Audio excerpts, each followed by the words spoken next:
오늘 말씀의 제목은 메타노이테입니다. 메타노이테는 이제 헬라어로서 메타노에는 이제 회개하다라는 뜻인데, 메타노이테는 이제 메타노에의 명령어입니다. 명령. 그래서 회개하라, 회개하라, 뭐 이런 뜻입니다. 예.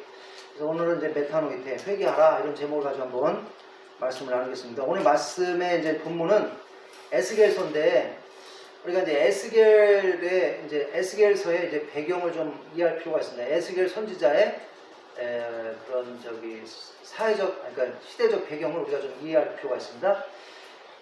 우리 하나님께서는 이스라엘을 하나님의 나라로, 하나님의 백성으로 선택했습니다. 하나님께서 이스라엘을 하나님의 나라로 선택할 때는 그 목적이 있었습니다. 목적. 예, 그 목적이 뭡니까?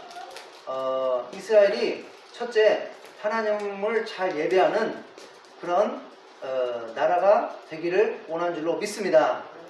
그리고 이스라엘이 하나님을 잘 예배할 뿐이 아니라, 먼저 자신들이 하나님을 잘 예배할 뿐이 아니라 이스라엘이 하나님의 축복의 통로로 쓰임받는 그런 나라가 되기를 원하는 줄로 믿습니다. 자신들만 하나님께 예배를 잘 드리는 게 아니라 주변에 있는 이방 국가들에게 영향을 끼쳐서, 좋은 영향을 끼쳐서 그들도 이스라엘처럼 하나님을 믿고 하나님께 예배를 잘 드리는 그런 나라로 돌아오게끔 영향력을 행사하는, 그런 일을 감당하는 나라가 되기를 원하는 것이 하나님의 목적인 줄로 믿습니다. 예. 그러나 우리가 이스라엘 역사를 보면 이런 하나님의 목적대로 이스라엘이 행하지 못했다는 것입니다. 이런 하나님의 목적대로 이들이 살지 않았다는 것입니다. 그래서 이들이 하나님을 배신하고 우상을 숭배하고 온갖 죄악을 저지르고, 왕부터 시작해서 평범한 국민까지, 그리고 불의와 가난한 사람들을 억압하고, 그리고 또 하나님 말씀에 불순종하고. 우리 하나님은 인내가 많으시고 또 자비로우신 분이기 때문에 이게 그냥 막 승질 급한 사람처럼 그냥 막 이렇게 벌을 내리신 게 아니라 참고 기회를 주십니다. 그래서 선지자들을 계속 보냅니다. 선지자를 보내서 회개의 메시지를 선포합니다. 예, 회개하라. 너희들이 지금 잘못하고 있으니까 회개하라. 돌아서라. 근데 이스라엘 백성들이 어떤 사람이라는 것입니까? 아주 목이 곱고 아주 고집스럽고, 그 다음에 아주 그냥 마음은 그냥 돌같이 굳고 말을 안 듣는다는 것입니다. 말을. 예. 그러다 보니까 하나님께서 이 이스라엘 백성들을 돌이키기 위해서 어떻게 한답니까? 이 말을 안 들으니까, 좋은 말로 해도 말을 안 들으니까 어떻게 합니까? 이제 충격요법을 쓰는 겁니다. 충격요법. 예. 그 충격요법이 뭡니까? 그 충격요법이 뭐냐면 바로 외국의 이방 국가를 사용해서 이방 국가로 하여금 쳐들어오게 만드는 겁니다. 쳐들어오게. 쳐들어온다는 거, 이거 뭡니까? 이거 재난이 오는 거잖아요. 국가적으로 큰 문제가 생기는 거잖아요. 그러니까 또 고통이 생기는 거고 환란이 생겨. 그럼 환란을 겪으면서 좀 우리가 왜 이런 환란을 겪는가? 왜 이런 재난이 오는가? 좀 이렇게 깨닫고, 그 원인이 자신들의 죄라는 것을 깨닫고 회개하고 하나님께 돌아오고 하나님을 잘 섬기고 하나님께 예배를 잘 드리고, 이렇게 하기 위해서 하나님께서 충격요법을 쓰기 시작했다는 것입니다. 예. 다른 말로는 이제 훈육. 그러니까 부모님이 자녀들 좀 잘못하면 참다 말로 하다 안 되면 뭡니까? 회초리 들지 않습니까? 회초리. 예. 회초리 들어서 처음에는 한두 대, 그래도 말 안 되면 몇 대 더, 뭐 이런 식으로 하나님께서 이제 훈육을 시작했다는 것입니다. 그것이 뭐냐면, 뭐 이제 북쪽 이스라엘은 이미 망했으니까 할 얘기 없고, 예, 이제 남쪽 유다의 상황이니까 에스겔서에 나오는 이제 배경을 먼저 얘기하자면, 하나님께서 바벨론이라는 제국을 사용해서 유다를 훈육하기 시작했다는 것입니다. 유다에게 충격요법을 주기 시작했다는 것입니다. 그래서 하나님께서 바벨론을 하여금 유다를 4번을 침공하게 합니다. 4차에 걸쳐서 침공하게 만듭니다. 예. 1차 침공은 기원전 605년에 바벨론 제국이 유다를 먼저 침공했습니다. 이때는 이제 요아킴이라는 사람이 왕이었는데, 유다의 왕이었는데, 이때 이제 바벨론이 쳐들어와서 뭐 유다가 뭐 이거를 이길 수 있겠습니까? 조그만 나라가. 그래서 이제 쳐들어가고 그냥 당하는 수밖에 없는 거죠. 예, 그래가지고 왕족과 귀족들과 그러니까 유다의 왕족과 귀족들이 이제는 그 바벨론으로 끌려갑니다. 포로로. 예. 그리고 그때 이제 끌려간 사람 중에 하나가 이제 다니엘입니다. 다니엘. 예. 이것을 우리가 이제 1차 바벨론 유수. 예, 1차 바벨론 유수라고 합니다. 그러니까 1차로 바벨론으로 유다 사람들이 끌려가기 시작한 겁니다. 기원전 605년에. 그래서 이때부터 70년 동안 605년부터 70년 동안 유다 사람들이 바벨론에서 포로 생활을 하는 겁니다. 그래서 기원전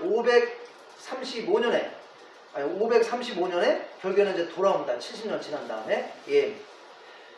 그리고 이제 하나님의 성전에 있었던 그런 그 보물들 이런 것도 이 바벨론 사람들이 가져갑니다. 이것이 1차 침공이었고 또 1차 포로 유수였습니다. 이때 발생한 것이 1차 포로 유수. 그러면 이렇게 한번 재난을 당하면 정신을 차려야 되잖아요. 아, 이게 우리 죄 때문에 그렇다. 회개하고 하나님 저희가 잘못했습니다. 그리고 이제 하나님께서 정말로 싫어하는 우상숭배, 또 불순종, 이런 거 죄악들 이런 거 버려야 되는데 정신을 못 차리는 겁니다. 그러니까 하나님께서 또 어떻게 합니까? 이제 두 번째 또 충격요법을 줍니다. 예, 이제 2차 침공입니다. 2차 침공. 이때는 이제 뭐 정치적으로는 요아킴 이 왕이 그 전까지는 이제 바벨론에 이제 유다가 일종의 이제 한마디로 해서 그 신화국가였습니다. 신화국가. 바벨론이 하라면 하고 곡물 바치라면 다 바치고. 예. 근데 요아킴이 우리 싫다. 우리 바벨론한테 왜 우리가 이렇게 해야 되느냐. 우리는 독립하고 싶다. 그래가지고 바벨론을 배신했습니다. 그래서 바벨론 제국이 또 화가 나가지고 기원전 602년 1차 침공 이후에 한 3년 있다가 또 쳐들어옵니다. 근데 이때는 이제 그 다른 침공보다는 이렇게 피해가 크지는 않았습니다. 예, 이 요아킴, 이 바벨론을 배신한 이 유다의 왕만 이 바벨론 제국이 체포해가지고 그 쇠사슬로 묶어서 끌고 갑니다. 포로로. 예, 저기 바벨론으로 끌고 갑니다. 이것이 이제 2차 침공이었고요. 그 다음에 3차 침공은 이제 기원전 597년에 이루어졌습니다. 이때는 아주 피해가 컸습니다. 아주 피해가 굉장히 컸습니다. 예.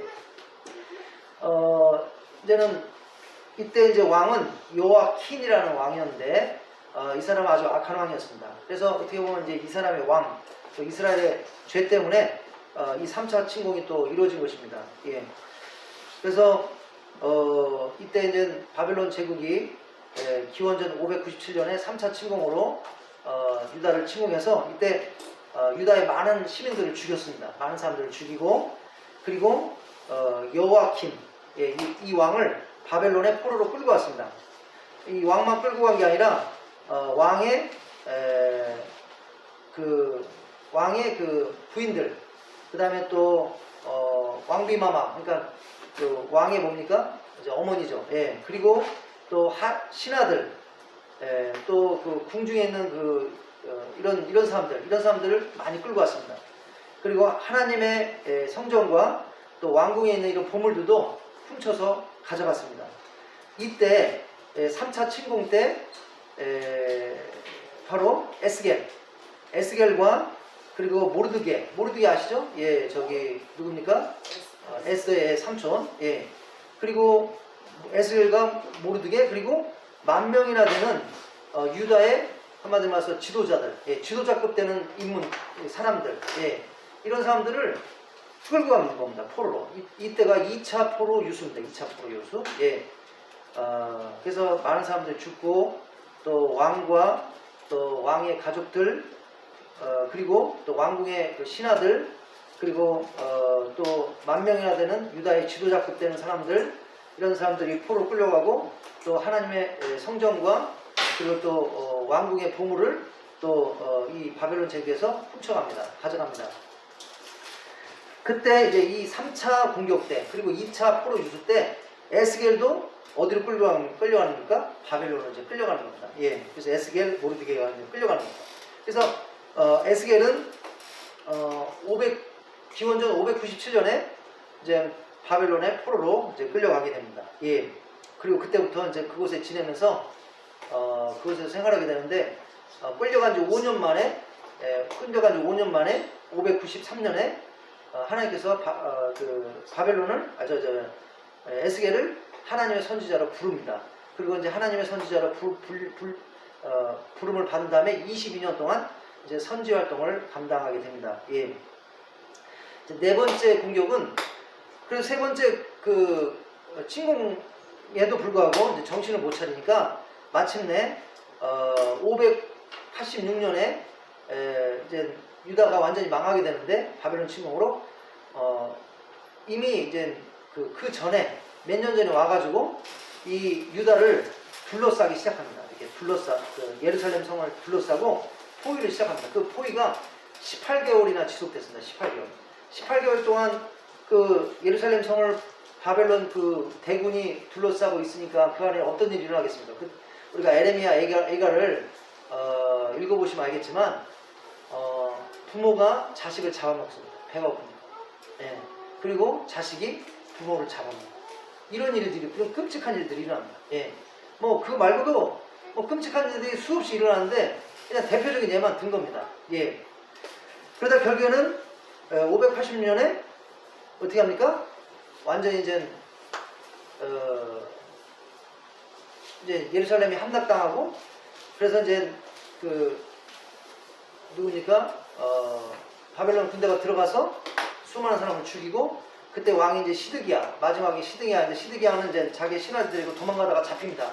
잡혀가지고 그 두 아들이 시드기야 본 앞에서 바로 그냥 칼로 죽임을 당하고 그다음에 시드기야는 두 눈이 뽑히고 비참하게 이제 포로로 끌려가는 겁니다. 끌려가고 그다음에 또 많은 사람들이 죽고 나머지 생존자들은 거의 다 또 포로로 끌려가고 이제 가난하고 못 배우고 이런 사람들 소수만 유다 땅에 이제 남겨놓은 겁니다. 예, 이것이 이제 3차 포로 유수입니다. 예. 그래서 이렇게 갖고 이제 유다가 이제 망하게 됩니다. 예. 여하튼 이제 에스겔은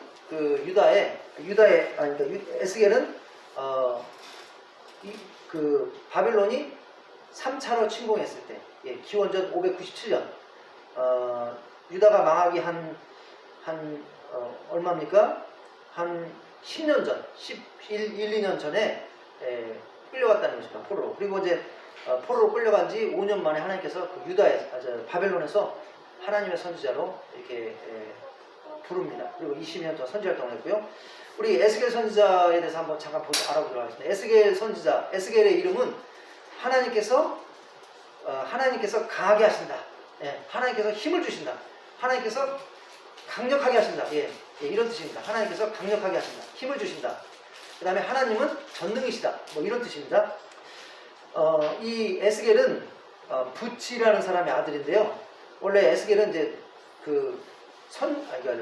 제사장 가문의 출생입니다. 제사장 가문의 출생. 그리고 포로로 끌려가기 전까지 이 에스겔은 제사장이었습니다. 제사장. 예.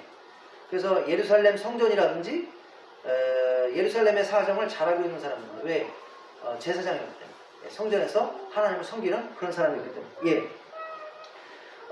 에스겔은 아까도 말씀드렸다시피 바벨론이 3차로 바벨론을 유다를 침공했을 때 기원전 597년에 이제 그때 바벨론으로 끌려갔고요.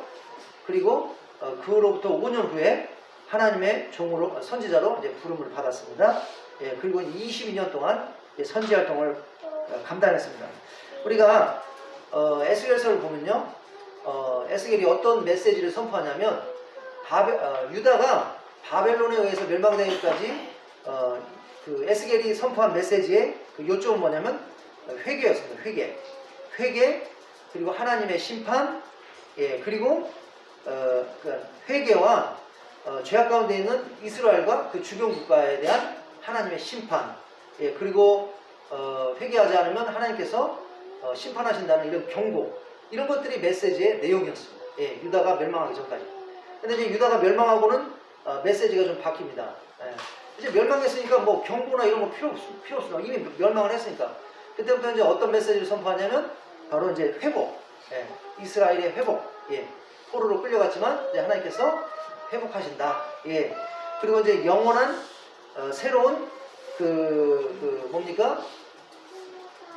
그 종말론적인 그 하나님의 왕국, 예, 이것에 대해서 이제 비전을 제시합니다. 영원한 하나님의 종말론적인 왕국, 영원한 천국, 예, 이것을 또 메시지를 통해서 선포합니다. 예, 우리가 이런 내용들은 에스겔서를 읽어보면 이해하실 줄로 믿습니다. 예. 자, 이제 오늘 본 말씀에 보면 이제 하나님께서는 그 이스라엘의 유다의 죄 때문에 결국에는 이제 자, 오늘 말씀은 그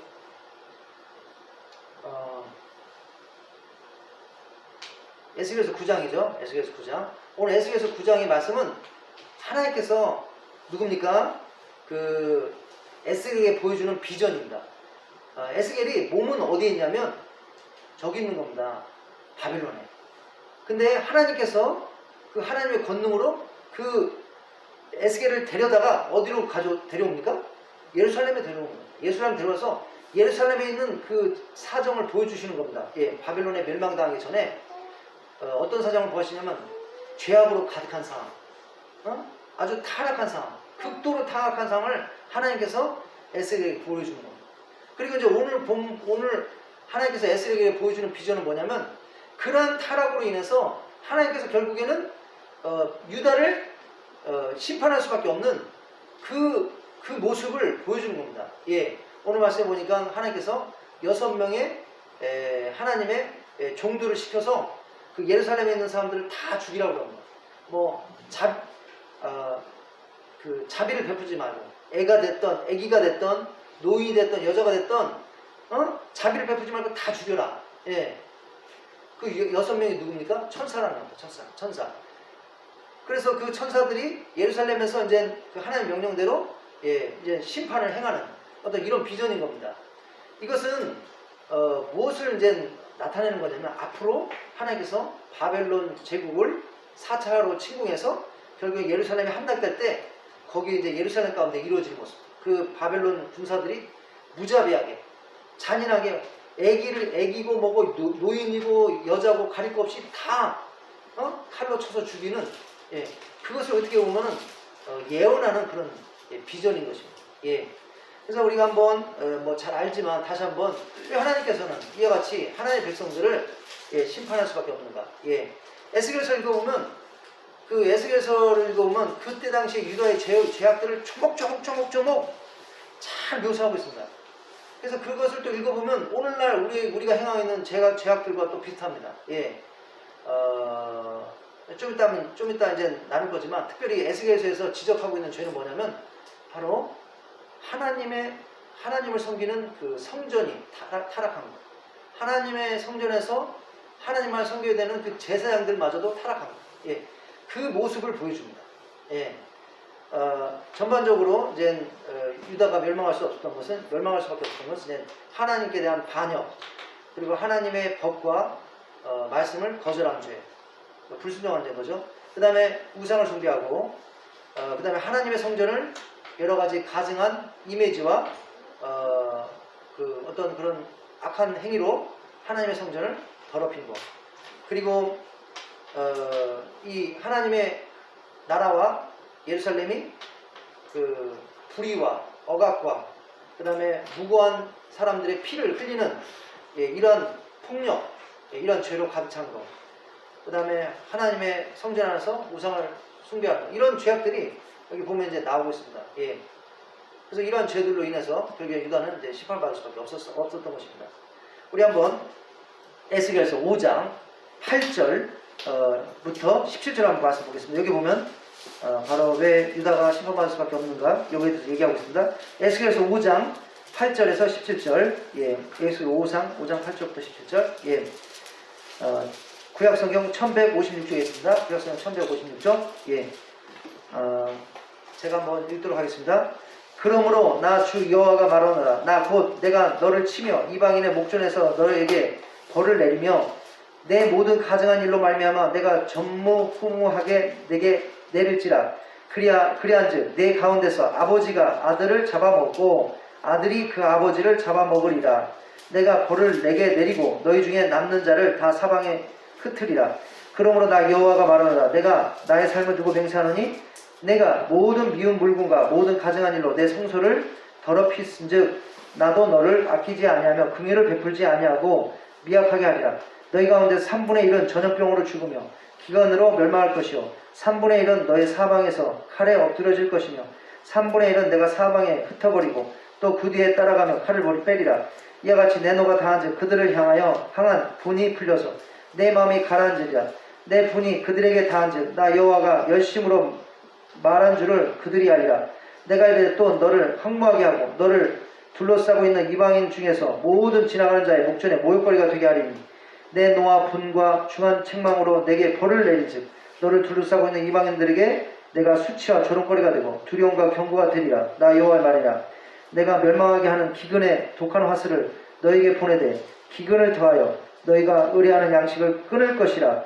내가 기근과 사나운 짐승을 너에게 보내 외롭게 하고 너희 가운데서 전염병과 사륙이 일어나게 하고 또 칼이 너에게 임하게 하리라. 나 여호와의 말이니라. 그래서 하나님께서 바로 이스라엘 죄 때문에 이렇게 이스라엘 유다를 심판하신다고 이렇게 말씀하고 있는 것입니다.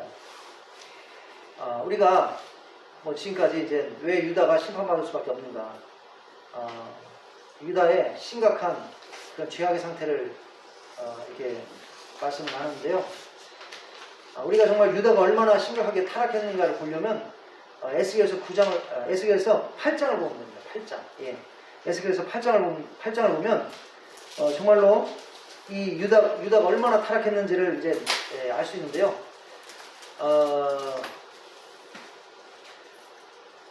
우리가 8장을 보면 왜 유다가 얼마나 타락했는지를 알 수 있냐면요.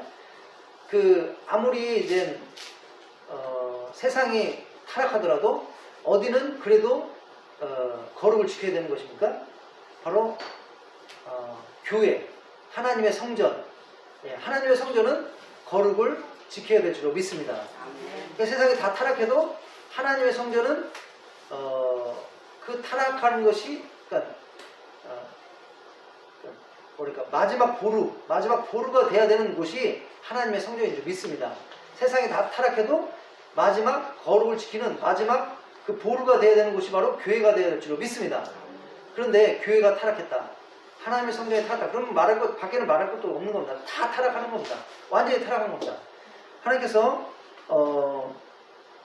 기원전 592년 6월 5일 날 바벨론에 있는 에스겔을 들여다가 예루살렘에 데리고 와서 예루살렘 성전의 상황을 보여주십니다. 그게 바로 8장에 있는 비전입니다. 8장에 있는 비전. 예.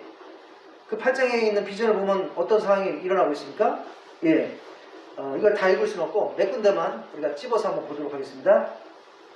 먼저 3절을 보니까 8장 3절에 보니까 이렇게 얘기하고 있습니다.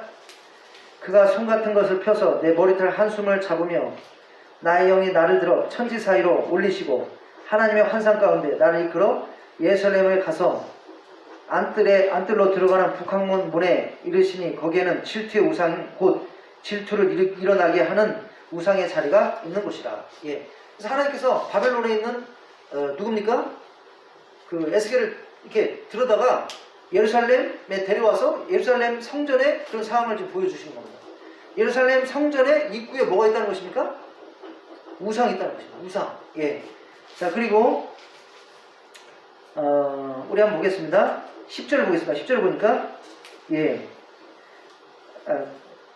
9절부터 보겠습니다. 또 내게 이르시되 들어가서 그들이 거기에서 행하는 가증하고 악한 일들을 보라 하시기로 내가 들어가 보니 각양 곤충과 가증한 짐승과 이스라엘 족속의 모든 우상을 사방벽에 그렸고 이스라엘 족속의 장로 중 70명이 그 앞에 섰으며 사반의 아들 야사냐도 그 가운데 섰고 각기 손에 향로를 들었는데 향연이 구름같이 오르더라. 그래서 하나님의 성전이 성결하고 깨끗해야 되지 않습니까? 근데 하나님의 성전의 벽에 뭐가 그려 있는 겁니까?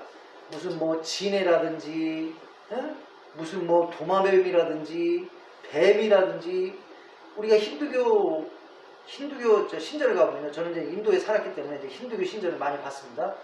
힌두교 신전을 가면 별의별 신들의 그 모습 조각들이 다 있습니다. 예. 그러니까 완전히 다신의 어떤 그런 형상들이 완전히 그냥 촘촘히 이렇게 가득 찬 게 힌두교 신전입니다. 막 그리고 그림도 뭐 손이 막 10개씩 달린 무슨 뭐 그런 신, 코끼리 이렇게 뭐 코가 이렇게 있는 신, 얼굴은 사람인데 코가 이렇게 있는 거, 이렇게 머리에 뭐 이렇게 막 뱀 7개, 8개씩 있는 거, 그런 그림들이 그려지고, 지금 하나님의 성전이 지금 그렇게 됐다는 것이다. 그리고 거기 앞에서 장로들이 뭐 하고 있습니까? 향을 피우고 있습니다. 향을 피우고 있다는 건 예배드리는 거 아닙니까? 누구한테 예배드리는 겁니까? 그런 미신들, 그런 이 우상들에게, 그런 가증한 짐승들에게 지금 하나님의 성전에서, 다른 데도 아니고 하나님의 성전에서 지금 이런 일을 행하고 있는 겁니다. 예. 그 다음에 또 보겠습니다. 16절을 보겠습니다. 그가 또 나를 데리고 여호와의 성전 뜰 안에 들어가니, 그 전에 14절을 보겠습니다. 14절. 그가 또 나를 데리고 여호와의 전에 들어가는 북문에 이르시기로 보니 거기에 여인들이 앉아 단무스를 위하여 애곡하더라. 하나님의 성전에서 여인들이 단무스를 한 신한테 애곡하는 건 뭡니까? 부르짖는다는 겁니다. 예배드리고 단무스 신을 찬다는 겁니다. 기도한다는 겁니다. 이 단무스는 이방 신으로서요, 풍요와 그 다음에 결실과 수수와 부유함의 신인 것입니다. 그러니까 뭐 바알아세라도 풍요의 신입니다. 그러니까 이 여인들이 우리 부자 되게 해주세요. 돈 많이 벌게 해주세요. 잘 되게 해주세요. 이러면서 이 우상신을 어디서 찾고 있습니까? 하나님의 성전에서. 이게 보통 일입니까? 이것이 유다가 멸망당하기 한 6년 전에 있었던 그런 상황이랍니다. 예루살렘 성전. 586년에 멸망하기 전에 한 6년 전에 있었던, 6, 7년 전에 있었던 상황이랍니다. 그러니까 얼마나 지금 하나님의 성전이 지금 더럽혀지고 지금 타락했는가를 알 수 있습니다. 우리 또 한번 보겠습니다. 16절을 보니까 그가 또 나를 데리고 여호와의 성전 안뜰에 들어가시니라. 보라, 여호와의 성전 문 곧 현관과 제단 사이에 약 25명의 여호와의 성전을 등지고 낮을 동쪽으로 향하여 동쪽 태양에게 예배하더라. 예. 지금 하나님께서 에스겔을 어디로 데려가냐면요, 성전에서도 가장 어떻게 보면 안쪽 제사장, 대제사장하고 제사장만 들어갈 수 있는 그 지역이 있습니다. 거기는 다른 사람이, 평범한 사람은 못 들어갑니다. 대제사장하고 제사장들만 들어가는 곡인데, 거기서 25명의 제사장들, 여기는 한 명은 대제사장이고요, 25명은 제사장입니다. 이 사람들이 뭐 하고 있습니까? 성전을 등에 지고 그 태양신을 향해서, 동쪽의 태양신을 향해서 절하고 있다는 것입니다. 예. 태양신은 누구의 신입니까? 애굽의 신입니다. 애굽의 신. 예. 지금 대제사장부터 제사장들이 하나님의 성전에서 지금 진짜 정신 나간 짓을 하고 있는 거죠. 정신 나간 짓. 예.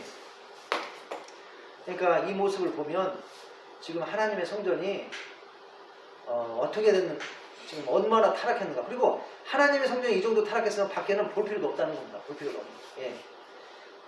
그래서 이제 우리가 10장에 보면 이제 하나님의 영광이 성전에서 떠나버립니다.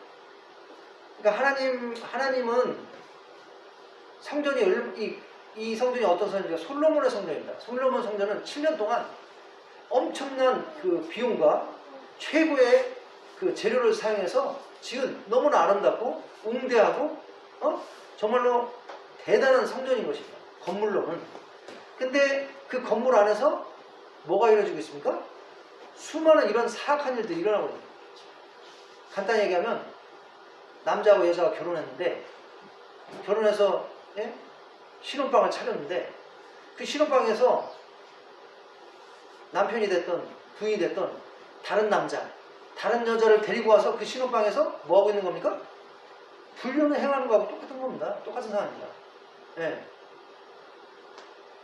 그러니까 하나님께서 얼마나 분노하시겠습니까? 그러니까 하나님께서 그냥 떠나버리십니다. 우리가 예수님 당시에도 헤롯 성전, 헤롯이 40년에서 60년을 거쳐서 제2성전, 조그맣던 성전을 엄청나게 리모델링해서 엄청나게 아름다운 성전으로 만들었습니다. 헤롯 성전으로. 그러나 그 성전 안에서 뭐 하고 있습니까? 돈 바꾸고, 그 다음에 또 뭐 하고 있습니까? 가축 바꾸고, 가축 팔고. 그러니까 사람들의 관심이, 성전에서 관심이 뭐냐면 돈이라는 겁니다. 돈. 제사장들도 그 장사하는 사람들이 돈 주니까 그래 들어와. 거기에 들어오게 하고. 그러니까 예수님께서 그걸 보고 충격에 빠져서 이 하나님의 집은 온 열방의 사람들이 기도하는 거룩한 곳인데 너희는 강제 소굴로 만들었다고 그래서 막 뭡니까? 그 점잖으신 분이 그냥 상을 다 뒤엎고 막 채찍으로 이렇게 해갖고 막 쫓아내고 왜? 그거는 참을 수 없다는 겁니다. 하나님의 성전이 이렇게 되는 거는 참을 수가 없다는 겁니다. 그래서 하나님께서 결국에는 솔로몬 성전도 6년 후에 바벨론 쳐들어오게 하고 다 그냥 초토화시켜버리지 않습니까? 헤롯 성전도 그 뒤로부터 몇십 년이 흐른 다음에 AD 70년, 기원 후 70년에 로마 제국이 와서 다 초토화시키지 않습니까? 예, 예수님께서 그걸 다 마태복음 24장에 예언하지 않습니까? 그러니까 교회는 건물이 아니라는 겁니다. 건물이. 예. 아무리 건물이 좋고 아름다웠고 시설이 좋아도 그 안에 성도들이 신령과 진정으로 예배를 안 드리면 소용없다는 겁니다. 하나님께서 그런 성전 중요하게 생각하지 않는다는 겁니다. 비록 초라해도 그 성전에 나오는 성도들이 신령과 진정으로 진짜 하나님께 예배 드리려고 하고 정말로 하나님을 찾고 하나님께 순종하려고 하고 정말로 하나님께 대한 그 뜨거운 마음을 가지면 그곳에 하나님께서 임재하시는 줄 믿습니다. 예. 하나님께서 건물을 보신 게 아니라는 거예요. 예. 이게 그래서 10장에 보면 하나님의 영광에 떠나버리지 않습니까? 나 이런 데 있기 싫다. 어떻게 하나님께서 있겠습니까? 예. 그래서 이제 유다의 타락상은 다른 데 볼 필요 없는 겁니다. 8장을 보면 하나님의 성전이 이 정도로 타락했다는 것은 다른 데는 볼 필요가 없다는 것입니다. 예. 그래서 지금도 이제 우리가 또 금요일날 또 에스겔서 14장을 나눴습니다. 14장. 에스겔서 14장에 보면 에스겔서 22장인가요? 죄송합니다. 22장에 보면 하나님께서 조목조목 죄를 다 유다의 죄를 고백하면서 마지막으로 뭐라고 하시냐면 예.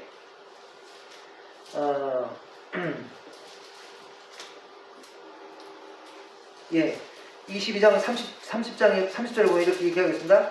이 땅을 위하여 성을 쌓으며 성 무너진 데를 막아서서 나로 하여금 멸하지 못하게 할 사람을 내가 그 가운데 찾다가 찾지 못하였으므로 내가 내 분노를 그들 위에 쏟으며 그 내 진노의 불로 멸하여 그들 행위대로 그들 머리에 보용하였느니라. 주 여호와의 말씀이라. 하나님께서 그 유다가 죄로 간영하고 이런 가운데서 이 유다 땅을 위하여 성을 쌓으며 성 무너진 데를 막아서서 나로 하여금 멸하지 못하게 할 사람을 찾았다고 했습니다. 성을 쌓고 성 무너진 데를 막아서서 하나님을 하여금 유다를 멸망하지 못하게 한다는 건 뭐냐면 유다가 다 타락해도 그 가운데서도 끝까지 거룩을 지키고 의를 행하려고 하고 이 무너진 이 유다의 그 어떤 거룩함과 의를 회복시키려고 노력하고 기도하고 이런 사람 하나님이 찾았다는데 그 사람 찾을 수 있었다는 것입니까? 못 찾았다는 것입니다. 그러니까 우리가 어떻게 보면 소돔과 고모라에서 악하다기보다도 의인이 없어서 망한 겁니다. 아브라함이 하나님께 탄원하지 않습니까?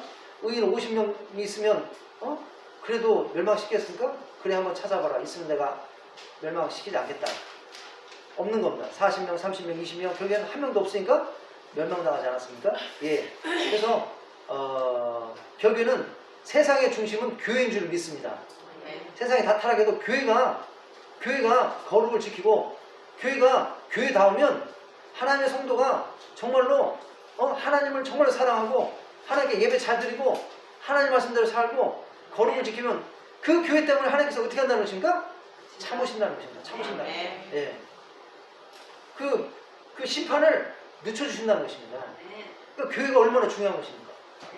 근데 이 하나님을 모르는 그 권력은 뭡니까? 그러니까 자꾸 교회라고 예배를 못 드리게 하고 사탄은 교회만 없어지면 그냥 이 세상이 다 타락하니까 그걸 원하는 겁니다. 교회가 예배 못 드리게 하고 여튼 세상이 다 타락해도 교회는 끝까지 거룩을 지키고 의를 행하고 하나님 기뻐하시는 일을 행하고 말씀에 순종하고 그랬을 때 우리 하나님께서는 자비를 베푸실 줄 믿습니다. 그러니까 세상의 중심은 교회인 줄로 믿습니다. 예. 자 그래서 이와 같이 그 하나님의 성전에서 이제 이런 일이 발생하니까 도저히 이제 하나님께서 도저히 이제 안 되는 겁니다. 도저히 뭐 참을 수가 없는 겁니다. 그래서 오늘 9장에 보니까 오늘 9장의 내용은 뭐냐면 하나님께서 에스겔에게 환상을 보여주시는데 어떤 환상이냐면 하나님께서 6명의 종들을 시켜서 너희는 예루살렘을 다니면서 그냥 자비를 베푸지 말라는 겁니다. 자비를 베푸지 말고 다 그냥 다 죽여라. 예. 애기든 뭐 여자든 노인든 싹 다 그냥 다 죽여라. 조금도 자비를 베푸지 마라. 예. 이렇게 말씀하시는데요. 이런 환상을 보여주시는데 근데 예외가 있다는 것입니다. 예외. 우리 한번 말씀을 보겠습니다.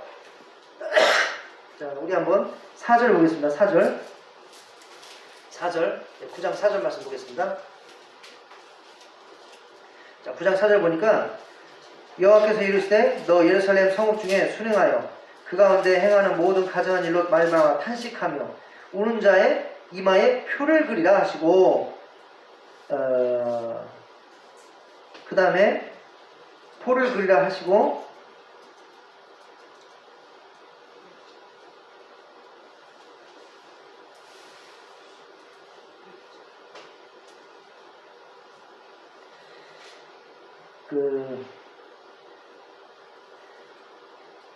예, 6절 보겠습니다. 6절. 예. 늙은 자와 젊은 자와 처녀와 어린아이와 여자를 다 죽이되 이마에 표 있는 자에게는 가까이 하지 말라. 여기 한국어 성경에는 가까이 하지 말라는데 영어 성경은 손대지 말라. 손대지 말라. 예. 내 성소에 시작할지니라 하심에 그들이 성전 앞에 있는 늙은 자로부터 시작한다라. 예. 그러니까 하나님께서 너무 이게 악이 이제 유다의 악이 심하니 심지어는 성전도 이렇게 타락하니까 하나님께서 하나님의 종 천사들에게 다 죽여라. 근데 이거는 환상인 겁니다. 그래서 그 천사들이 다 죽이는 게 아니라 나중에 이제 바빌론에 쳐들어와서 이루어질 일을 보여주는 겁니다. 예, 예언하는 겁니다. 그런데 그때 그래도 예외가 있다는 것입니다. 예외. 그때 살아남는 사람들이 있다는 것입니다. 그때 하나님께서 긍휼을 베푸시는 사람들이 있다는 겁니다. 그 사람들이 누구라는 겁니까? 그 사람들은 바로 모든 가증한 일로 말미암아 탄식하여 우는 자의 이마에 표를 그리라. 그러니까 자신의 죄와 유다의 죄를 정말로 마음 아프게 여기고 그것을 회개하면서 우는 사람들, 회개하는 자들, 자신의 죄와 유다의 죄를 대표해서 회개하는 자는 하나님께서 그 천사들을 보고 이마에 표를 딱 찍으라는 겁니다. 표를 찍으라는 겁니다. 그리고 정말로 그 천사들이 이제 돌아다니면서 다 죽일 때 그 사람들은 손도 대지 마라. 살려둬라. 예. 그러니까 오늘 말씀은 그게 복잡한 내용이 아닙니다. 복잡한 내용이 아니고 하나님은 그 죄로 인해서 반드시 심판하신다는 것입니다. 그런데 심판하실 때 예외를 두는 사람들이 있다는 것입니다. 살려두는 사람이 있다는 것입니다. 그 사람들이 누구라는 것입니까? 회개하는 사람. 예. 이마에 표 맞은 사람. 즉 회개하는 사람. 그래서 회개하면 우리는 어떻게 나니까 살아남을 수 있다는 것입니다. 심판을 두려워하지 않아도 된다는 것입니다. 예. 예수님 믿고 회개하는 사람. 첫째는 예수님 믿어야죠. 예수님 믿고 근데 오늘날 예수님 믿고 회개하지 않는 사람들이 많다는 것입니다. 예수님 믿었으면 됐어. 끝이야. 이렇게 착각하는 사람들이 많다는 것입니다. 그리고 그냥 멋대로 삽니다. 자기 멋대로 삽니다. 예수님 믿은 다음에 나 구원 받았어. 그리고 멋대로 삽니다. 회개하지도 않고. 그런 자는 오늘 말씀에 하면 정신을 차려야 될 줄 믿습니다. 예. 오늘 말씀에 하면 우리가 예수님 믿고 진정으로 회개하면 구원을 받는다는 것입니다. 그 사람들을 하나님께서 살려주신다는 겁니다. 예. 자, 우리가 이 회개라는 말은요, 오늘 이제 헬라어 메타노이테라는 말을 봤는데요. 원래 이제 메타노에오, 이 메타노에오, 헬라어로는 메타노에오 또는 이제 아포스트레포 이런 말이 있고요. 그다음 히브리 말로는 니함, 슈브 이런 말이 있습니다.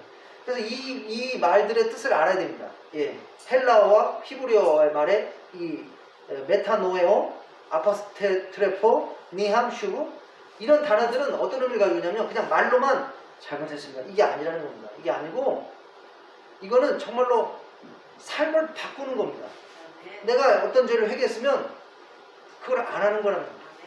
예, 방향을 바꾸고 그 다음에 그거를 끊어버리는 것입니다. 그것이 이것의 의미라는 것입니다. 메타노예요. 예. 그래서 회개는, 이 성경에서 말하는 회개는 뭐라는 것입니까? 그냥 말로만 잘못했습니다, 이게 아니고 뭐라는 것입니까?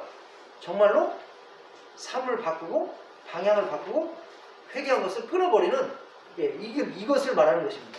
예, 우리가 말로만 이렇게 하고 또 이렇게 하면 그거는 회개가 아니라는 것입니다. 예. 자, 그래서 오늘 본 말씀은 지금까지 여러 가지 했지만 간단합니다. 요점은 간단합니다. 우리가 예수님 믿고 회개하면 구원을 받는다는 것입니다. 하나님의 심판이 임해도 우리는 두려워할 필요가 없다는 것입니다. 예. 우리 한국에는 그 아주 유명한, 그러니까 잘 알려진 이단이 있습니다. 구원파. 이 구원파는 뭐라고 가르치냐면, 우리가 예수님 믿을 때 예수님께서는 우리의 죄를 과거와 현재와 미래까지 다 용서해 주셨기 때문에 더 이상 회개할 필요 없다. 예수님 믿을 때 우리의 죄는 다 용서된 거다. 그렇게 잘못 가르쳐줍니다. 그렇기 때문에 그 구원파의 지도자부터 이런 저기까지 아주 삶이 부도덕하고 아주 그 악하답니다. 예. 그러나 성경이 그렇게 가르치고 있습니까? 성경은 계속 회개하라고 하고 있습니다. 예. 우리 한번 여튼 우리 오늘 말씀처럼 성경은 계속적으로 회개하라고 얘기하고 있는데요. 우리 마태복음 3장 1절부터 2절을 보면 세례 요한이 뭐라고 설교했습니까? 회개하라, 천국이 가까웠다. 이렇게 얘기하고 있습니다. 마태복음 3장 8절에서 10절을 보면 세례 요한이 뭐라고 설교했습니까? 회개에 합당한 열매를 맺고 속으로 아브라함이 우리 조상이라 생각하지 말라. 내가 너에게 이르노니 하나님의 등이 이 돌들로 아브라함의 자손이 되게 하리라. 이미 도끼가 나무불에 놓였으니 좋은 열매를 맺지 않은 나무마다 찍혀 불에 던지리라. 예. 그러니까 회개했으면 회개에 합당한 열매를 맺으라는 것입니다.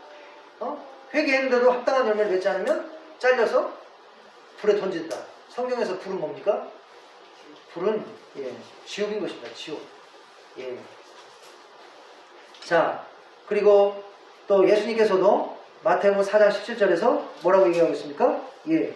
이때부터 예수께서 비로소 전파해 이르시되 회개하라, 천국이 가까우니라. 예. 예수님께서도 회개하라고 이렇게 설교하셨습니다. 우리가 사도행전 2장 37절에서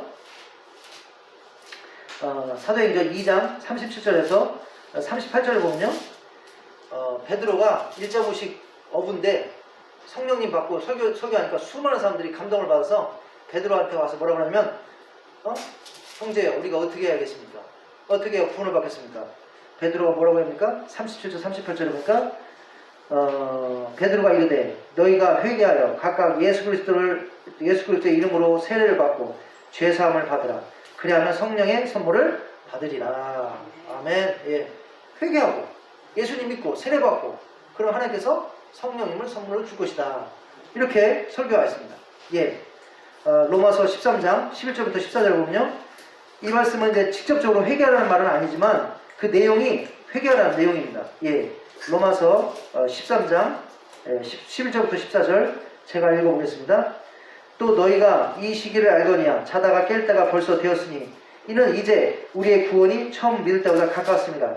밤이 깊고 낮이 가까웠으니 그러므로 우리가 어둠의 일을 벗고 빛의 갑옷을 입자.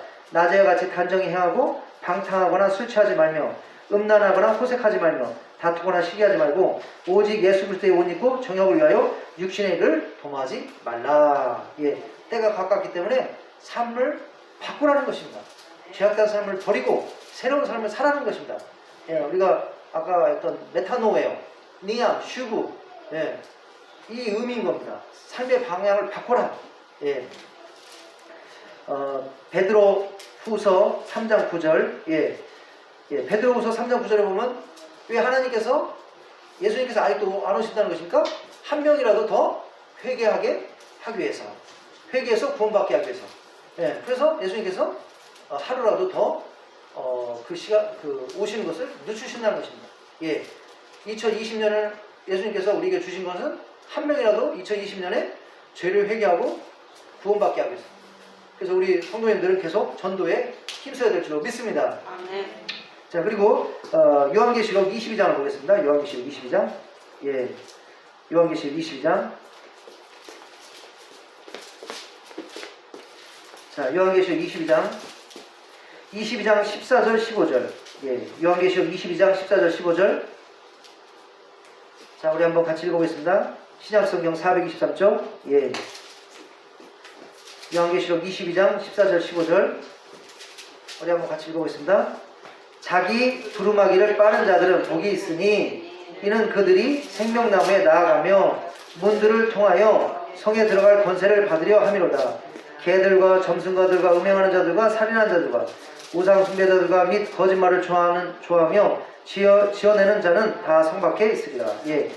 그래서 여기서 이제 자기 두루마기를 빠는 자는 복이 있다고 했습니다. 그래서 생명나무에 나아간다고 했습니다. 생명나무에 나아간다는 것은 천국에 들어간다는 것입니다. 천국에 어디 뭐가 있습니까? 생명나무에 있잖아요. 생명나무. 예. 그 두루마기를 빤다는 것은 이게 비유적인 표현입니다. 바로 우리의 죄를 씻는다는 겁니다. 근데 빨다, 두루마기를 빨다, 이거를 이제 헬라어 원어를 보면 현재 진행형입니다. 현재 진행형. 현재 진행 계속. 그러니까 오늘만, 일요일만 교회 나와서 잘못했습니다 회개하는 게 아니라 월요일 날도, 화요일 날도, 수요일 날도, 목요일 날도 매일 빨아야 된다는 건 잘못할 때마다 회개해야 된다는 것입니다. 예. 그래서 이게 그래서 구원파가 틀린 겁니다. 구원파가. 예. 우리가 예수님 믿으면 바로 예수님처럼 바로 됩니까? 바로 예수님처럼 되는 게 아니잖아요. 예? 우리가 여전히 죄악된 소욕이 있고 우리가 점차적으로 성화가 진행되는 거잖아요. 그래서 성화가 진행되는 그 과정에 얼마나 우리가 잘못한 일을 많이 저지릅니까? 회개해야죠. 회개하고 돌이키고 바꾸려고 해야죠. 그럼 회개를 통해서 우리가 계속적으로 성화로 나아갈 줄로 믿습니다. 아멘. 예. 그래서 두루마기를 계속 빠는 자는 복이 있다. 결국에는 천국에 들어가게 된다. 구원을 받게 된다. 이렇게 말하는 줄로 믿습니다. 아멘. 그래서 우리는 우리가 디모데전서 4장 5절에 보면 이런 말이 있습니다. 디모데전서 4장 5절 보면 예. 우리 이 말씀만 보고 마치겠습니다. 예, 디모데전서 4장 5절. 아니, 4장 5절. 예, 이 말씀만 보고 오늘 말씀 마치도록 하겠습니다. 디모데전서 4장 5절. 신약성경 339쪽입니다. 신약성경 339쪽. 우리 한번 같이 읽어보겠습니다. 디모데전서 4장 5절. 우리 같이 한번 읽어보겠습니다. 하나님의 말씀과 기도로 거룩하여지리라. 예, 다른 말로 하나님과 말씀과 기도로 우리가 깨끗하게 된다는 겁니다. 깨끗하게. 예. 그러니까 우리가 깨끗해지는 방법은 매일같이 하나님 말씀 읽고 기도하고 예. 이걸 통해서 우리가 깨끗하게 된다는 겁니다. 우리가 일 갔다 와서 매일 비누로 물로 씻듯이 우리가 하나님 말씀 읽고 기도하면 말씀이 다 우리의 죄를 가르쳐줍니다. 그리고 깨닫게 해줍니다. 그리고 기도를 하게 되면 성령님의 역사로 다 성령님께서 회개하는 마음을 다 주십니다. 예. 그리고 기도를 통해서 우리가 또 회개하게 되잖아요. 하나님 죄를 고백하잖아요. 그러니까 우리가 그러니까 말씀과 기도를 하는 그것을 매일 계속 해야 되는, 매일 이걸 옷을 빨아야 되는 겁니다. 그게 뭡니까? 그게 큐티. 우리 사모님 작년에 8월달 한 달 동안 큐티를 설교했습니다. 큐티해라, 큐티하세요, 큐티하세요. 예? 그러니까 매일 말씀을 읽고 기도하고 그래서 빨으라는 겁니다. 우리를 빨아. 예. 그러니까 깨끗하게 하라는 겁니다. 회개하라는 것입니다. 예. 우리 앞에 모든 분들 말씀과 기도로 매일 두루마기를 빠시는, 회개하시는, 그래서 예수님이 언제 오든지 정결한 신부로 준비되신, 그래서 예수님의 심판에 아랑곳하지 않고 넉넉하게 천국에 들어가시는 우리 아가페 성모님 다 되시길 예수님의 이름으로 축원합니다. 아멘. 네, 우리 같이 기도하겠습니다. 이 시간에 기도할 때 오늘 말씀이 바로 이마에 도장이 찍힌 자, 즉 회개하는 자라는 겁니다. 회개, 자신의 죄와 나라의 죄를 대신해서 회개하는 자, 하나님께서 도장을 찍으신다고 했습니다. 그리고 그 사람은 심판할 때 손대지 마라, 손대지 마라, 이렇게 명령하셨습니다. 우리가 예수님 믿고 회개함으로써 구원을 받는 줄 믿습니다. 이 시간에 우리가 항상 회개하지만 다시 한번 회개하겠습니다. 우리 다시 한번 돌아보고, 우리는 정말 연약합니다. 우리가 우리를 아니었으면 얼마나 연약한지. 자꾸 넘어지고 쓰러지고. 그러니까 결국에는 계속 해결하는 수밖에 없고, 또 하나님께 불쌍히 여겨주세요, 용서해주세요, 이렇게 할 수밖에 없는 겁니다. 왜? 연약하니까. 하나님 제발 좀 도와주세요. 예.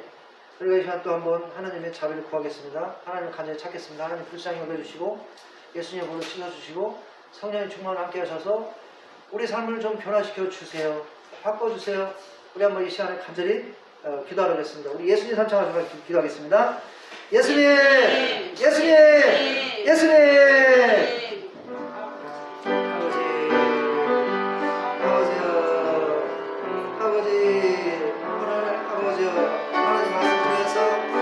명령하셨습니다. 회개하라, 회개하라, 회개하라, 회개하는 자만 심판 때 살아남으리라. 아버지 말씀하셨습니다. 아버지 불쌍히 여겨주시옵소서. 아버지 우리가 얼마나 약합니까?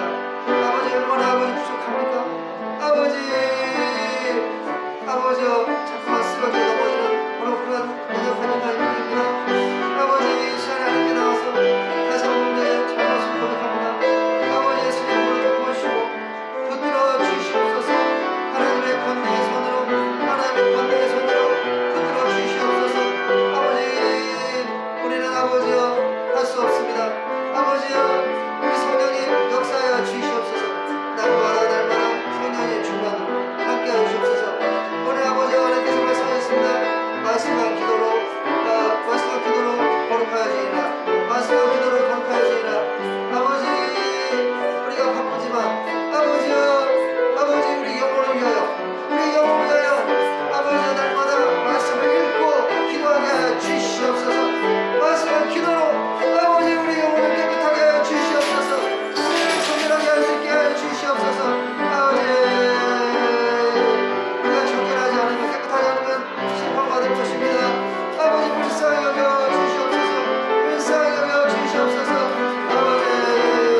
하나님 아버지 감사합니다. 오늘 말씀을 통해서 아버지 저에게 은혜 주시니 감사합니다. 아버지 이상한 죄악이 관영해서 아버지와 하나님의 심판을 피할 수 없을 것입니다. 하나님께서 경고를 주셨음에도 불구하고 이 세상은 도대체 변할 기미를 보이지 않습니다. 아버지, 그래서 유다도 멸망한 것입니다. 하나님께서 4차례에 거쳐서 경고를 주셨습니다. 충격 역법을 주셨지만 그래도 정신 못 차리고 결국엔 타락해서 하나님의 성전마저도 아버지여 극도로 타락해서 결국에는 심판을 받았습니다. 아버지여 이상도 아버지여 정말로 날이 갈수록 더 악해지고 아버지 죄가 간양하고 결국에는 심판이 올 것입니다. 성경은 이미 이것을 예언하고 있습니다. 그때 우리는 어떻게 구원을 받을 것입니까? 우리는 예수님을 믿을 때 아버지 우리 죄가 용서되고 구원을 받을 줄 믿습니다. 그러나 예수님 믿고 끝나는 것이 아니라 오늘 말씀에서 우리가 죄를 회개해야 된다. 날마다 두루마기를 빨아야 된다. 말씀과 기도로 거룩해져야 된다. 말씀하신 줄 믿습니다. 아버지 이 귀한 말씀 허락해 주시니 감사합니다. 이 말씀 우리가 기억하고 아버지 바쁜 중에서도 아버지 날마다 말씀과 기도로 우리를 돌아보고 아버지 우리의 영혼의 죄를 더러운 것들을 씻고 아버지 성령의 충만으로 아버지 변화되는 삶. 그래서 예수님께서 언제 오시든지 아버지 우리가 정말로 이마에 도장 맞은처럼 자선처럼 아버지 보호받는 구원받는 우리 앞에 모든 성도님들 될 수 있도록 축복하여 주시고 아버지 은혜 베풀어 주시고 붙들어 주시옵소서. 예수님 감사합니다. 예수님 감사합니다. 예수님 감사합니다. 모든 말씀 하나님 말씀 예수님의 이름으로 간절히 기도하였습니다.